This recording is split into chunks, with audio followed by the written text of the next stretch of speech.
19 নম্বর জাতীয় সড়কে ভয়াবহ দুর্ঘটনায় প্রাণ গেল এক ভ্যান চালকের। মৃতের নাম মানিক বাউরি, বাড়ি কাঁকসা থানায় বামুনারা এলাকায়। ঘটনাটি ঘটে দুর্গাপুর থেকে কাঁকসা যাওয়ার পথে মুচিপাড়ায়। প্রত্যক্ষদর্শীদের দাবি, দ্রুত গতির একটি পিকআপ ভ্যান নিয়ন্ত্রণ হারিয়ে সরাসরি ধাক্কা মারে মানিক বাউরির ভ্যানে। স্থানীয়রা দ্রুত তাকে উদ্ধার করে আশঙ্কাজনক অবস্থায় দুর্গাপুর মহকুমা হাসপাতালে নিয়ে যান, কিন্তু সেখানে চিকিৎসকেরা তাকে মৃত বলে ঘোষণা করে।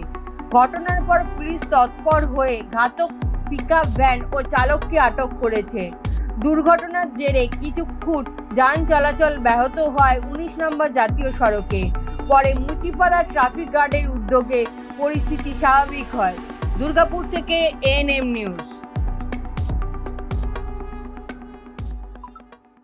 আরও খবরের আপডেট পেতে সাবস্ক্রাইব করুন আমাদের ইউটিউব চ্যানেলটি আর বেল আইকনে ক্লিক করুন নোটিফিকেশনস পেতে।